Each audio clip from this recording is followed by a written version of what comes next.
अरे गौरी, अब तो इंदर के लिए लड़की देखनी ही पड़ेगी। उम्र भी हो रही है लड़के की। हाँ जी, मैं भी यही कह रही थी।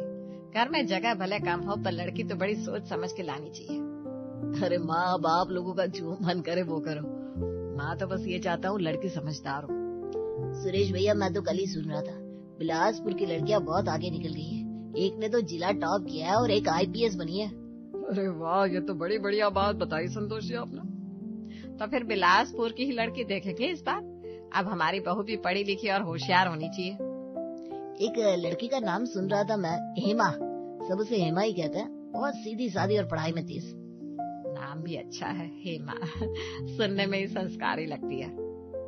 माँ, आप नाम से ही तय कर लोगी क्या? अरे चुप रहे, हम माँ बाप है, हमें भी कुछ समझ है। और संतोष जी की बातों में तो हमेशा वजन होता है। और क्या, हमारी गली की रेखा कह रही थी कि हेमा जी स्कूल की टॉपर रही है। और वो लड़की भी देखी आपने, जो IPS बनी है, उसकी बड़ी बहन है ये। तो फिर क्या सोचना, कल ही निकलते हैं सबके सब, लड़के दिखाते हैं। अरे एक मिनट रुकिए, लड़की पसंद आई तो आप सब वही रिश्ता तय कर देंगे क्या? हाँ क्यों नहीं, हमें और क्या चाहिए। घर परिवार ठीक, लड़के समझदार, और क्या चाहिए। पर एक बात का ध्यान रखना, घर छोटा है हमारा, लड़की को ये सब पहले ही बता देना। घर भले छोटा हो, दिल बड़ा होना चाहिए, और जो लड़की समझदार होगी वही सब समझेगी।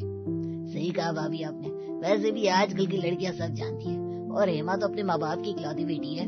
बस फिर तय रहा, कल सुबह निकलेंगे। और इधर तू भी चलना।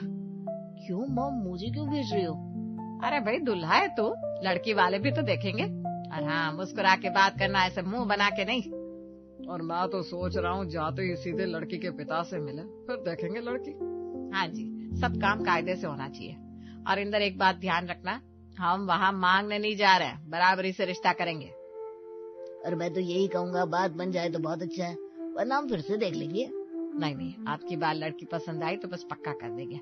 और आप भी साथ चलना संतोष जी, आपका रौब भी अलग पड़ता है। जरूर चलूंगा भाभी, मैं तो खुद चाहता हूँ इंदर की शादी बहुत अच्छे घर में हो। अच्छा, तो आप सब जल्दी से खाना खा लो, सुबह सुबह निकलना है और कोई कसर नहीं छोड़नी। सुनिए जी, जरा जल्दी तैयार हो जाइए, आज लड़के वाले देखने आ रहे हैं ना। हाँ जी तैयार हूँ, चाय बना दी? हाँ जी बना दी। और सुनिए, आज हेमा को ना जरा अच्छे से कपड़े पहनने को कहिएगा, गुलाबी सूट सही रहेगा क्या? बिल्कुल। और हेमा कहाँ? अपने कमरे में किताबें समेट रही थी। पढ़ती भी तो कितना है ये लड़की। तभी दरवाजे पर दस्तक होती है। राम राम जी। राम राम राम राम, आइए भीतर आइए। नमस्ते जी, हम इंदर के माता पिता हैं। ये मेरी धर्मपत्नी गौरी जी और ये हमारा बेटा इंदर। नमस्ते नमस्ते, बहुत अच्छा लगा आप लोगों से मिलकर। हमें भी बहुत प्रसन्नता हुई। सुना है आपकी बेटी बहुत गुणी है। जी भगवान की कृपा है, हेमा बचपन से ही पढ़ाई में तेज रही है। और क्या, यहाँ के स्कूल में टॉप किया था इसने, और कॉलेज में भी गोल्ड मेडलिस्ट है। बहुत खूब, हमें तो ये सुनकर ही बहुत खुशी हुई। और कहिए, हेमा के अलावा और कोई संतान है? नहीं जी, हेमा ही हमारी इकलौती बेटी है, पर हमने कभी किसी चीज की कमी नहीं आने दी। हम चाहते हैं जिस घर में हेमा जाए वहाँ उसे भी बेटी जैसा प्यार मिले। अरे आप बिल्कुल निश्चिंत रहिए, हमारे घर में जगह भले छोटी है लेकिन दिल बहुत बड़ा है। और गौरी भाभी तो खुद कह रही थी, पढ़ी लिखी बहू चाहिए जो घर को भी समझे और जमाने को भी। बिल्कुल। और इंदर भी अब अपनी जिंदगी को संजीदगी से लेना चाहता है, इसलिए चाहते हैं कि एक समझदार और संस्कारी लड़की हमारे घर आए। और हेमा जैसी लड़की तो किस्मत से मिलती है भाई। हेमा बेटा, जरा बाहर तो आओ। हेमा धीरे से बाहर आती है, सर झुकाए। नमस्ते बेटा। नमस्ते जी। क्या कर रही हो आजकल बिटिया? अभी प्रतियोगी परीक्षा की तैयारी कर रही हूँ अंकल जी। बहुत अच्छा। वैसे खाना पीना बनाना आता है? हाँ जी, माँ से सीखा है थोड़ा बहुत, पर सीखने की कोशिश करती रहती हूँ। बहुत सलीके से बात करती है लड़की। बोल चाल से समझ में आता है संस्कार कितने गहरे हैं। जी धन्यवाद। हम बस यही चाहते हैं कि लड़की पढ़े भी और ससुराल में तालमेल भी बिठाए। यही तो हम भी चाहते हैं, और हेमा में वो बात है, हमें ये रिश्ता मंजूर है। बिल्कुल मंजूर है, अगर आप लोगों की भी रजामंदी हो तो हम इसे पक्का माने।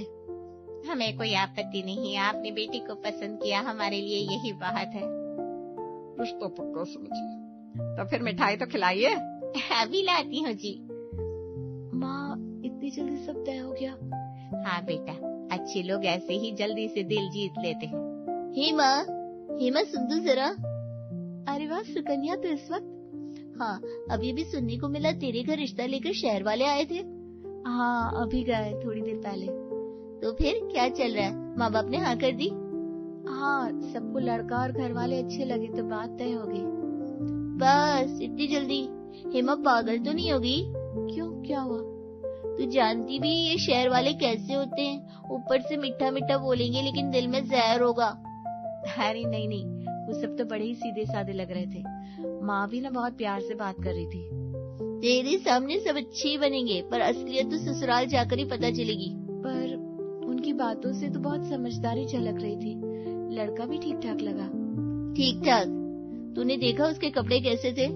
शहरी लड़के दिखने में सीधे लगते हैं लेकिन बाद में ना आंखें फेर लेते हैं। मेरी पड़ोसन रीमा को देख, शादी के बाद मायके आकर रो रही है रोज। लेकिन दीदी हर कोई वैसा थोड़ी ना होता है। अरे तू अभी जानती नहीं है, शहर के लोग गांव वालों को काम वाली समझते हैं। तुझे क्या लगता है वहाँ तेरी पढ़ाई की इज्जत होगी? लेकिन उन्होंने कहा कि मैं पढ़ाई कर सकती हूँ। कहा होगा, ससुराल पहुँचती बोल देंगे अब घर संभालो, और फिर वही बर्तन झाड़ू रोटियाँ। हाँ, लेकिन माँ कह रही थी लड़की पढ़ी लिखी चाहिए उन्हें। दिखावा है दिखावा सब। तुझे सुबह सुबह रसोई में भेजेंगे और कहेंगे बहू की जैसे रहो, तब समझेगी। शहर वालों की बातें ना बस कहने की होती है, निभाने की नहीं। दीदी पर मम्मी पापा ने तो कहा वो अच्छे हैं। आपको शायद गलतफहमी है।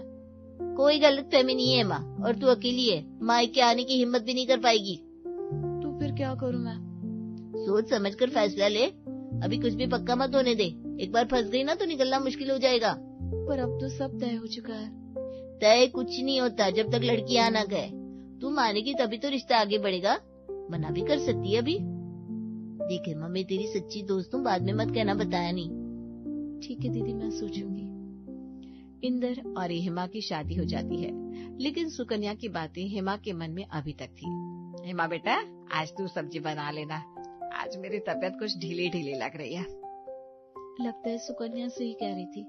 ससुराल में आते ही सासू माँ काम पकड़ा रही है। ऐसा करती हूँ, नाटक करती हूँ मुझे कुछ आता ही नहीं, फिर खुद ही बनाएंगी। माँ जी, मुझे खाना बनाना नहीं आता। क्या? खाना बनाना नहीं आता? जी माँ जी, गांव में तो बस पढ़ाई में ही ध्यान था, रसोई में जाना ही नहीं हुआ। अरे बेटा, पढ़ाई ठीक है लेकिन घर का काम भी तो जरूरी होता है। अब तो इस घर की बहू है, ऐसा कैसे चलेगा? जी माँ जी, मैं कोशिश करूंगी।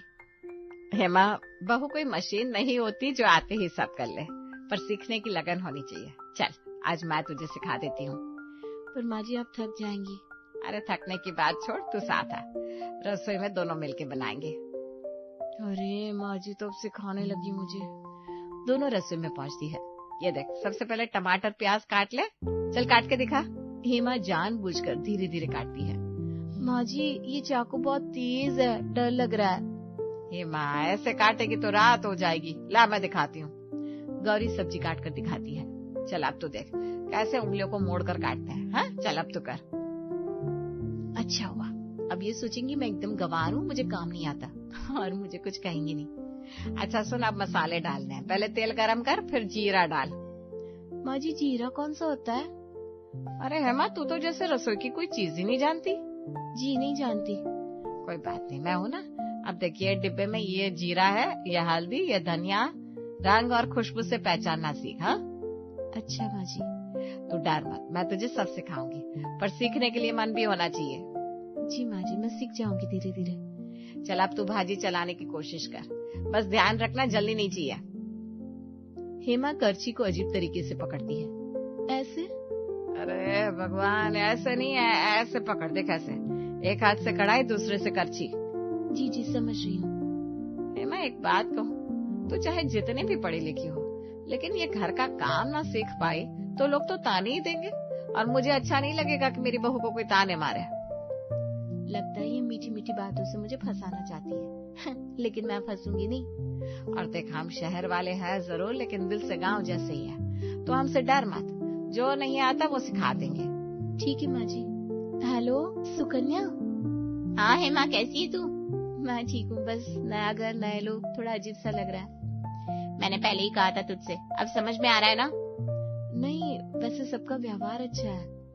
अरे यही तो शहर वालों की चाल होती है, ऊपर से मीठा अंदर से तीखा। तुझसे खाना बनवा रहे होंगे ना? हाँ, माँ जी सिखा रही थी। हाँ सिखाएंगी, ताकि तुझसे सारे काम करवाए और कल को बोले कि हेमा तो कुछ जानती नहीं थी, हमने सिखाया। अपनी इज्जत खुद गिरवाएगी क्या? लेकिन क्या पढ़ाई में टॉप करने वाली लड़की को तू नौकरानी बन के दिखाना चाहती है? नहीं, मैंने तो बस। देख, तू ना भूल रही है तू कौन है। गांव की सबसे होशियार लड़की, जिससे स्कूल टॉप किया, कॉलेज में गोल्ड मेडल लाया, और अब तू खुद को गंवार बना रही है। अरे तो मैं क्या करूं? बोल दे साफ साफ, तू रसोई में नौकर नहीं है। तेरा आत्मसम्मान सबसे ऊपर है, और जरूरत पड़े तो एक झटका दे देना, ताकि उन्हें पता चले कि हेमा कोई कमजोर लड़की नहीं है। हाँ, ठीक ही कहती है। देख, अब तू अपने हिसाब से सोचना शुरू कर, और कुछ भी जरूरत हो तो मुझे कॉल करना। हाँ ठीक है, फोन रखती हूँ, बाय। हेमा, आज खाना अच्छा बना है, तूने बनाया है ना? नहीं माँ जी, मैं क्या बनाऊंगी। शहर वालों को तो लगता है गांव की लड़कियां कुछ नहीं जानती। सब चुप हो जाते हैं। ये तू क्या कह रही है हेमा? सच्ची तो कह रही हूँ, आप लोग शहर की हो, आप क्या जानो गांव की लड़कियों का क्या मोल होता है। हेमा, हमें समझ में नहीं आया ये बात अचानक क्यों? माँ जी, मैंने देखा है यहाँ सबको लगता है कि जो लड़की शहर से है वही समझदार है, और गांव की लड़की तो बस झाड़ू पोछा करने लायक है।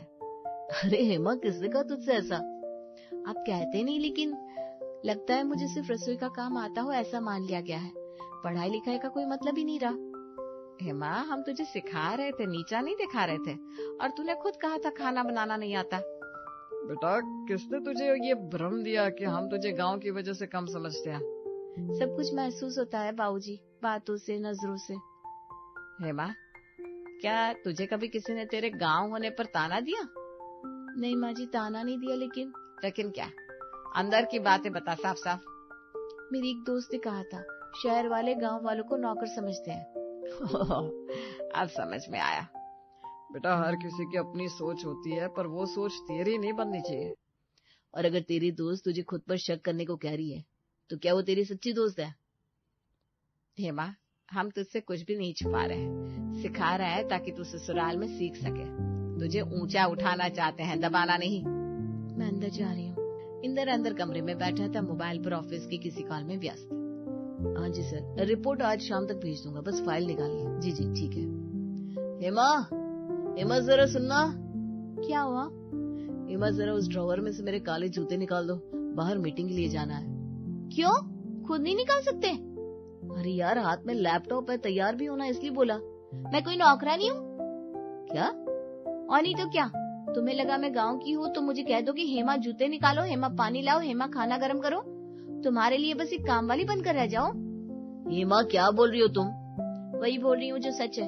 तुम लोग मुझे इसलिए काम की मशीन समझते हो क्योंकि मैं गांव से आई हूँ। क्या बकवास है ये? मैंने बस इतना कहा कि जूते दे दो, उसमें भी तुम्हें ये लग रहा है कि मैं तुम्हें नीचा दिखा रहा हूँ। तुमने आज बोला ना जूते निकाल दो, कल कहोगे पॉलिश कर दो, फिर कहोगे कपड़े धो दो। धीरे धीरे बस हुक्म देना ही रह जाएगा। मुझे लगता है तुम्हारे अंदर से कोई और ही बोल रहा है, तुम्हारे अपने शब्द नहीं लगते। जो भी हो, अब मैं किसी की सेवा में नहीं झुकूंगी।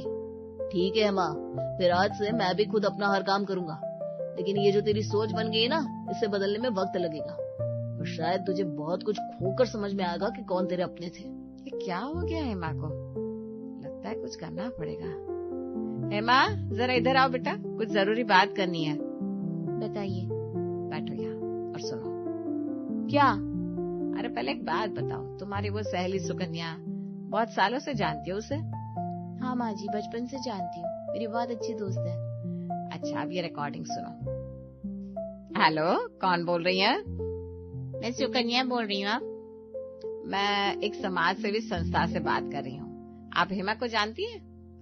जानती हूँ, लेकिन उससे नफरत करती हूँ। नफरत क्यों? वो हमेशा सब में आगे रहती थी, टीचर भी बस उसी की तारीफ करते थे, सबकी नजरों का तारा वही बनी रहती थी। और अब देखो, पढ़ाई करके शहर में शादी कर ली। मुझे तो बस यही चाहिए कि उसका घर बसने से पहले ही बिगड़ जाए। पर आप ऐसा क्यों चाहती हैं? क्योंकि मुझे सुकून मिलेगा। मैंने उसे इतना भड़का दिया है कि अब वो अपने ससुराल वालों पर शक करने लगी है। देखना, जल्दी वो सबसे लड़ने लगेगी। माँ जी, ये क्या था? ये वही थी जिसे तुम अपनी सबसे बड़ी हमदर्द समझ रही थी। ये सब झूठ नहीं है ना? नहीं हेमा, मैंने खुद फोन किया था एक अलग नाम से, सिर्फ इसलिए ताकि सच्चाई सामने आ सके। जब उस दिन तुमने सुकन्या के बारे में बताया तभी मैं जान गई थी कि ये सब सुकन्या का करा धरा है। माँ जी मुझे माफ कर दीजिए, मैंने आप सबको कितना गलत समझा। बेटा कोई बात नहीं, कभी कभी अपने से ज्यादा करीब वाले ही सबसे गहरी चोट देते हैं। मैंने इंदर जी से लड़ाई की, आपको ताने मारे सिर्फ उस औरत के कहने पर। जो आंखें खोल दे वो अनुभव होता है, और जो आंखें बंद करवा दे वो धोखा। अब मुझे समझ में आ गया माँ जी, आपने मुझसे कोई भी भेदभाव नहीं किया। आपने मुझे अपनाने की कोशिश की, लेकिन मैं ही पीछे हट गई। चलो अब समय है अपनी गलती को सुधारने का। सबसे पहले खुद को माफ करो, फिर अपने पति से माफी मांगो। मैं सब ठीक करूंगी माँ जी, आप बस मेरा साथ दीजिए। मैं हमेशा तेरे साथ हूँ बेटा। अब तो हमारे घर की बेटी है और मैं चाहती हूँ कि तू और मजबूत बने, लेकिन अपनेपन के साथ। जी माँ जी, अब मैं किसी की बातों में नहीं आऊंगी और अपने रिश्तों को टूटने नहीं दूंगी। मुझे खुशी है कि तू वक्त रहते समझ गई।